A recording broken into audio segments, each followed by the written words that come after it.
Recordemos que fue médico del Centro Respiratorio del Hospital de Niños Ricardo Gutiérrez, allí en Cava, y titular de la Sociedad Argentina de Tisiología y Neumología de la provincia de Buenos Aires. Marcelo, gusto de tenerte con nosotros. ¿Cómo estás? Buen día. Hola, buen día, Luis. ¿Cómo estás? Sí, con una mañanita fresca, digamos. Sí, como hiciste vos la introducción, empezó, ¿no?, el otoño, el invierno y las bajas temperaturas, ¿no? Casi sin con escalas. Con sus cosas buenas y malas. Claro. Marcelo, ¿cómo viene este año? ¿Ya tenemos casos en consultorio de bronquiolitis o todavía no? Sí. Ahora ya hace 15, 20 días que nosotros lo estamos viendo, tanto en el consultorio público del hospital como en las internaciones.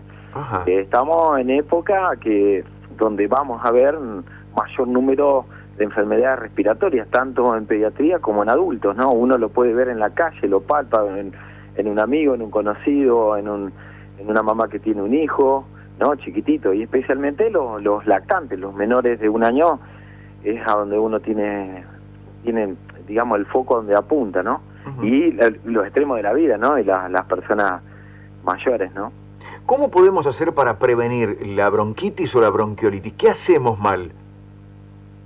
Bueno, ¿cuál es el tema? El tema es, primero, las medidas preventivas son, obviamente, el lavado de manos, porque cualquier enfermedad respiratoria, sea una bronquiolitis, una bronquitis, una tuberculosis, una neumonía, lo que sea, se debe prevenir. O sea, las dos medidas o las vías de contagio son las manos.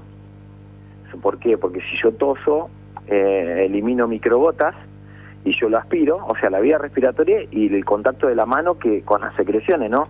Yo toco un juguete, toco, no sé, una taza, no la lavo, la toco a la otra persona, y bueno, es la saliva y la vía respiratoria, ¿no? O sea, el contacto con una superficie contaminada, o que alguien elimine tosiendo los microorganismos, ¿no? Bueno, fundamental, por eso el lavado de manos previene tantas enfermedades respiratorias o otro tipo, como ser la diarrea, los síndromes gastrointestinales también. Un ejemplo, ¿no? El lavado de manos, antes y después de manipular cualquier tipo de cosa. Es increíble esta recomendación, ¿no? Es increíble que tengamos que recomendar lavarnos bien las manos. Sí, hay hasta el Día Mundial del lavado de manos, ¿no? Claro. Para crear un poco de conciencia. El lavado de manos, ventilar todos los días la casa, cuando toso me tapo la boca, si estoy resfriado, yo por lo menos, lo que hoy, ante esta situación, dengue, COVID, gripe, un montón de cosas, la persona que tendría que estar resfriada, que no sabe el agente etiológico, porque uno, me refiero, el cuadro respiratorio, un resfrío puede ser un montón de cosas, un montón de gérmenes, porque vos no lo estudiás en ese momento. Por eso nosotros decimos, tiene un cuadro viral, ¿qué es? Gripe, COVID, dengue, coronavirus, ¿qué es? ¿Me entendés lo que te quiero decir? Entonces, ¿qué yo recomendaría a la persona que está con un cuadro respiratorio alto? Que se ponga barbijo, ni hablar. Sí, vemos que esto ha quedado. Y creo que esto ha quedado, ¿no? Esta modalidad luego del COVID, hay mucha gente que automáticamente usa barbijo. Me parece bárbaro. Es re importante, re contra importante. Barbijo, lavado de mano, la ventilación, evitar el humo de cigarrillo porque potencia el cuadro respiratorio. En el bebé, la lactancia materna, en los primeros meses de vida, especialmente los primeros 6 meses de vida. Bueno, este tipo de cosas son de suma importancia, Ponele un chiquitín que va al colegio o va a la guardería, si está con un cuadro respiratorio, tratar, si se puede evitar, que vaya a la guardería en ese momento, porque, lógico, la guardería es un sitio difícil de controlar. Claro. Porque es un lugar cerrado, con poco, pues imagínate que es, no sé, 5x5 y están, no sé, 5 o 6 pibes que estornudan, que le pican la nariz, que tosen, y es muy difícil que la maestra lo pueda controlar eso. Entonces es un momento difícil en ese sentido. La otra cosa fundamental es la vacunación, porque con la vacunación yo puedo prevenir no la enfermedad, sino las complicaciones de la enfermedad. Exacto. Y como hacer la vacuna antigripal, en menores de 2 años, en mayores de 65, es obligatoria, y entre los 2 años y 65 años, con enfermedades asociadas, me refiero, si yo tengo diabetes, tengo hipertensión, tengo EPOC, tengo problemas respiratorios, soy un paciente oncológico, estoy inmunodeprimido, tengo HIV, tengo este tipo de enfermedades crónicas, si tengo un contagio se puede potenciar y aumentar esa enfermedad. Entonces el tema de suma importancia es la vacunación también, al margen de esto, ¿no? Lo que previene la vacunación o cualquier vacuna es la complicación, o sea, me puedo enfermar, pero menos, como hacen los chicos, no sé, la de la varicela, la vacuna de influenza, la de la costoconvulsa, la de la meningitis. Lo que vos evitas es la complicación, no que me voy a enfermar más en forma más leve. ¿Por qué? Porque me está avisando, yo tengo un recuerdo inmunológico que es la vacuna, que me avisa, ojo, está viniendo, entonces el factor sorpresa de un germen lo pierde, ese germen. Está como que el cuerpo te avisa, por eso nosotros estamos inmunizados, decimos.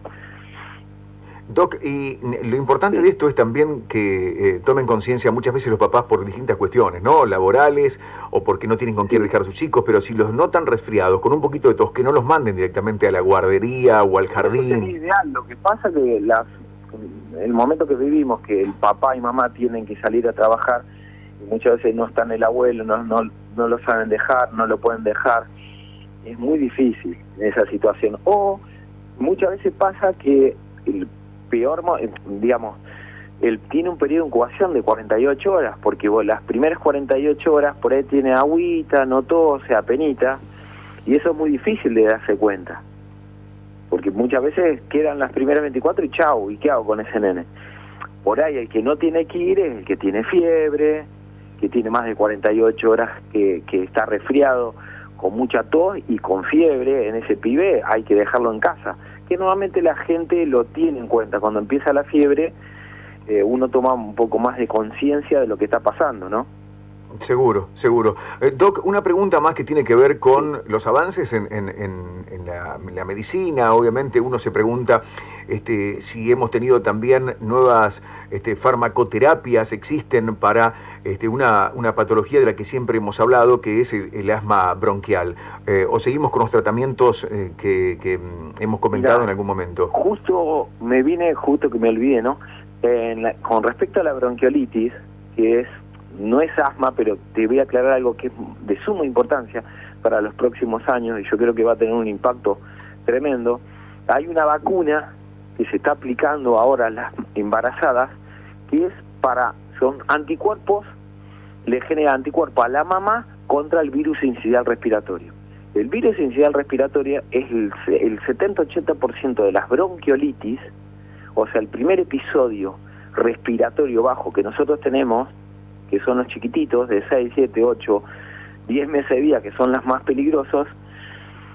Hay un gran impacto, ya hay mucho trabajo, por eso ya se puede vacunar las embarazadas para el virus incisional respiratorio, que genera anticuerpos en la mamá y se lo transfiere al bebé cuando nace. Entonces, esta vacuna que se empieza a dar a partir de este año, va a tener, yo creo que un impacto muy grande en los bebés con las bronquiolitis, porque en cierta medida bloquea, posiblemente de severo pase a leve, y creo que en los próximos años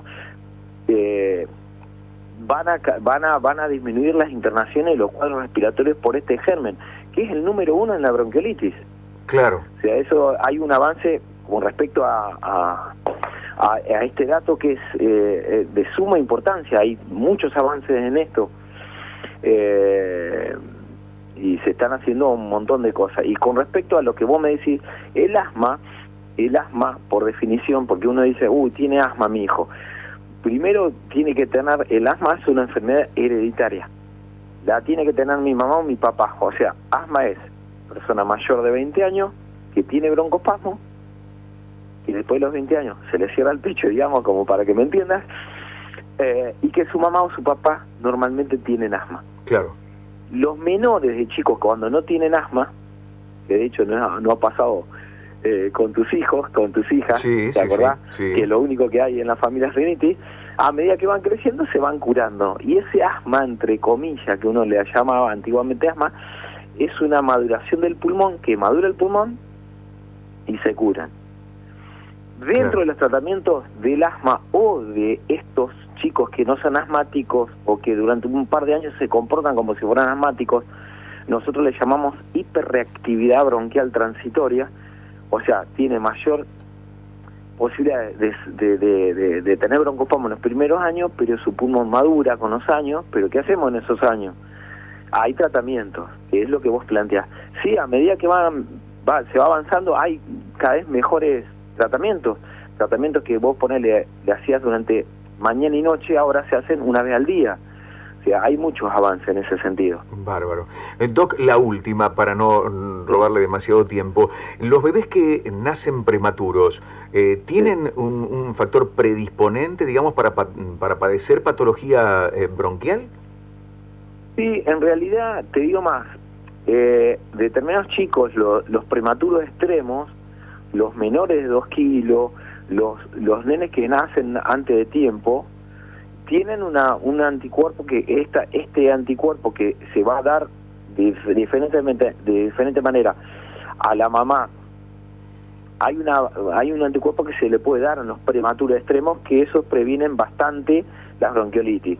Y con respecto a la prematurez, si tiene más riesgo porque no es porque el nene esté enfermo, sino porque nace en forma inmadura. Claro. ¿Está? Porque muchas veces y a medida que va creciendo, normalmente ese pulmón madura y normalmente no deja ninguna secuela en el pulmón. Uh-huh. ¿Hay veces que se induce esa maduración cuando el bebé es prematuro? Sí, porque cuando nacen antes de tiempo, se puede dar un corticoide que se le da a la mamá para tratar de madurar el pulmón del bebé, con ningún efecto adverso, de ningún tipo. Se dan 2 dosis cuando te da el tiempo. Claro. Porque a veces que es una emergencia, ¿no? Que nace en forma prematura y que no da los tiempos. Claro, seguramente. Bueno, en ese caso, seguramente los bebés van derivados a neo, ¿no? Sí. Bueno, ahora hay un montón de cosas que se hacen, que antes un chico de 500 gramos no vivía y ahora sí, 400 y pico, y nacen bien, y bueno, hay muchos adelantos. Seguro. Antiguamente no existía, ¿no? Doc, como siempre es un gusto charlar, estaríamos horas hablando. Tengo algunas consultas acá de los oyentes. Dicen, mis nenes sufren de bronquios. ¿Se tienen que dar la vacuna de la gripe? Sí, ni hablar. Sí, por eso mismo que hablamos con los chicos, los menores de 2 años, vos vas con tu libreta y te tienen que dar la vacuna antigripal. ¿Por qué? Porque los menores de 2 años es un alto riesgo en el primer año que yo tenga gripe y se complique. Claro. Sí o sí, se da de los 6 meses a los 2 años, o los mayores de 65. Entre los 2 años y los 65 años, toda persona que tenga una enfermedad reiterativa, crónica, repetitiva, sea respiratoria, cardiológica, endocrinológica, inmunológica, tiene indicación de la vacuna antigripal. Sí, ni hablar. Doc, gracias como siempre, un gusto y un placer poder charlar de estos temas. Sabemos que, bueno, siguen llegando mensajitos. Un saludo de parte de Mariela, dice que es muy grato escucharlo al doctor. Atendió a mi hijo Arturo con una dedicación, con profesionalismo y humildad, dice, pero así es con todos, un médico muy humano, muy explicativo, así que le mandan un saludo enorme. También los pacientitos, que hoy ya, muchos de ellos ya son adolescentes, así que... No, también los papás son papás, los pacientes son papás. Ya pasamos 28 años ya de profesión, así que son unos cuantos años. Pero lindo. Con la misma pasión de siempre, ¿no? Sí, yo quiero agradecerte, la misma pasión que vos le ponés a tu profesión. Seguro. Yo creo que todos aportamos un granito de arena para dar más tranquilidad. En base a la información y la educación uno se siente más tranquilo, ¿no? Y que sea una información clarita para el papá, para la mamá, para el que sea, ¿no? Doc, gracias. Un abrazo grande como siempre. Gracias, Luis. Te mando un abrazo y saluda a tu equipo. Muchísimas gracias. La palabra del doctor Marcelo Gustavo Galante, precisamente neumonólogo infantil, médico pediatra y especialista en neumonología infantil. LU32